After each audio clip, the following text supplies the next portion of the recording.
It's one of the biggest debates in gardening. Does pruning peppers actually work? Some experienced gardeners swear a few simple cuts can double your harvests, while others argue it's a waste of time that just stresses the plant. With so much conflicting advice, we decided to put it to the test.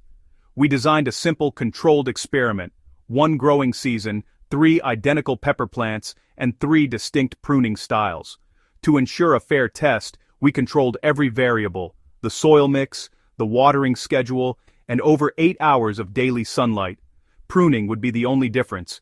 Plant number 1 was our control, left to grow completely natural, providing a baseline for comparison. Plant number 2 was topped. Once it had 6 sets of leaves, we made a single cut just above the 4th true leaf. This technique removes the main growing point, forcing the plant to create more branches from below. The theory: more branches mean more flowers, and more flowers mean more fruit.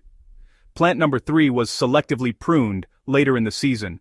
We removed low leaves touching the soil and trimmed weak, inward-facing stems to improve airflow and light penetration, keeping only the strongest branches. In the early weeks, the differences were stark. The natural plant shot upward fast. In contrast, the topped plant looked tiny and stunted. Honestly, topping felt like a huge setback. But then, mid-season changed everything. The topped pepper, once the smallest, transformed into a compact, sturdy bush with multiple thick stems. The natural plant, while tall, remained spindly. The selectively pruned pepper sat right between them in structure. Then came flowering.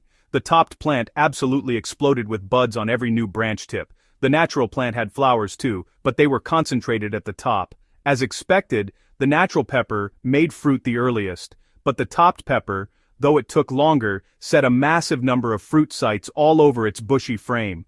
When peak harvest season arrived, the truth came out in the numbers. We counted and weighed the fruits from each plant every week. The natural plant produced a respectable but not impressive yield, giving us the lowest harvest overall. The selectively pruned one was a consistent workhorse, producing a steady stream of large, high-quality peppers. It earned a solid second place and gave us the biggest individual peppers on average. But the topped plant was in a league of its own. It was absolutely loaded. The final data was undeniable. The topped plant produced nearly double the total number of peppers compared to the natural plant. Beyond yield, pruning also had a significant impact on plant health. The natural plant's dense lower leaves trapped moisture, creating a perfect environment for fungal diseases. The selectively pruned and topped plants with their open structures dried out quickly and stayed clean. The lesson is clear: good airflow equals healthy peppers. So here's the final takeaway for your own garden. If you want the absolute maximum number of peppers, top them early. It's a scary cut, but our data shows it pays off massively. If topping feels too aggressive or you want bigger individual fruits, do selective pruning instead. It's a fantastic middle ground that boosts both yield and health. And if you do nothing, you'll still get peppers, just not nearly as many as you could have. Remember, pruning isn't harming your peppers. You are simply guiding the plant's natural energy, redirecting it from excess leafy growth and concentrating it into fruit. As we've seen, peppers respond to this guidance with bigger, healthier harvests. In the end, gardening teaches courage, the courage to make a single cut now for a much bigger, more rewarding harvest later. Thank you for joining us on Soil Story. This channel is built on real garden experiments just like this one, because we believe in real numbers and real results.